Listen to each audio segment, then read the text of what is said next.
Hi hello ನಮಸ್ತೆ welcome back to my YouTube channel. ಇವತ್ತಿನ ಒಂದು ರೆಸಿಪಿ ಬಂದು ಅವಲಕ್ಕಿ ಉಪ್ಪಿಟ್ಟಾಗಿರುತ್ತೆ. ನಾರ್ಮಲಾಗಿ ಅವಲಕ್ಕಿ ಉಪ್ಪಿಟ್ಟಿಗೆ ಯೂಸ್ ಮಾಡೋ ಹಾಗೆ ಕಡಲೆಬೇಳೆ ಮತ್ತು ಕಡಲೆಬೀಜ, ಮೆಣಸಿನ್ಕಾಯಿ, ಕರಿಬೇವಿನ ಸೊಪ್ಪು ಈ ಮೂರನ್ನು ಕೂಡ ನೀಟಾಗಿ ಫ್ರೈ ಮಾಡ್ಕೊತಾ ಇದ್ದೀನಿ.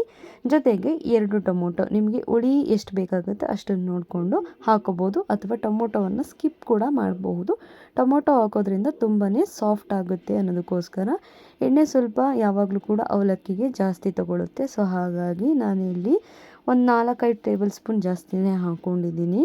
ನೋಡ್ತಾ ಇದ್ದೀರಲ್ಲ, ನೀವು ಕೇಳ್ಬೋದು ಎಣ್ಣೆ ಇಷ್ಟೊಂದು ಯಾಕೆ ಹಾಕ್ಕೊಂಡಿದ್ದೀರಾ ಅಂತ. ಬಟ್ ಎಣ್ಣೆ ಹಾಕೋದ್ರಿಂದ ತುಂಬ ಚೆನ್ನಾಗಿರುತ್ತೆ ಉಪ್ಪಿಟ್ಟು. ನಾನಿಲ್ಲಿ 3 ಈರುಳ್ಳಿ, ಮೀಡಿಯಮ್ ಸೈಜ್ದು 3 ಈರುಳ್ಳಿನ ಚಿಕ್ಕದಾಗಿ ಕಟ್ ಮಾಡಿಕೊಂಡು ಇದನ್ನು ಕೂಡ ಫ್ರೈ ಮಾಡ್ತಾಯಿದ್ದೀನಿ. ಟೊಮೊಟೊನ ಫಸ್ಟ್ ಹಾಕೊಳ್ಳೋದ್ರಿಂದ ಟೊಮೊಟೊ ನೀಟಾಗಿ ಎಣ್ಣೆ ಜೊತೆಗೆ ಫ್ರೈ ಆಗುತ್ತೆ.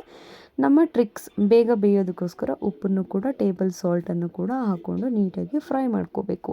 ಇದನ್ನು ನಾವು ಎಷ್ಟು ಚೆನ್ನಾಗಿ ಫ್ರೈ ಮಾಡ್ಕೋತೀವೋ ಅಷ್ಟು ಚೆನ್ನಾಗಿ ಉಪ್ಪಿಟ್ಟು ಅನ್ನೋದು ತುಂಬಾ ಉದುರಾಗಿ ಬರುತ್ತೆ.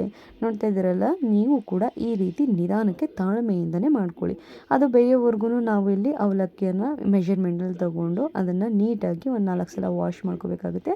ತುಂಬ ನೆನೆಸಿಡಬಾರ್ದು. ಒಂದು ಸ್ವಲ್ಪ ನಾವು ತೊಳೆದಾಗ್ಲೇ ಅದರಲ್ಲಿ ನೀರು ಸ್ವಲ್ಪ ಹೀರ್ಕೊಂಡಿರುತ್ತೆ. ಸೊ ಹಾಗಾಗಿ ಜಾಸ್ತಿ ಹೊತ್ತು ನೆನೆಸಿಡಬಾರ್ದು.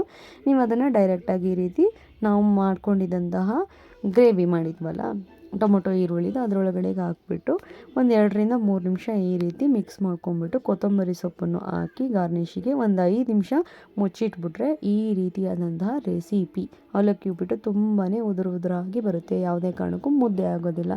ಇದು ಇವತ್ತಿನ ಒಂದು ರೆಸಿಪಿ ಆಗಿತ್ತು.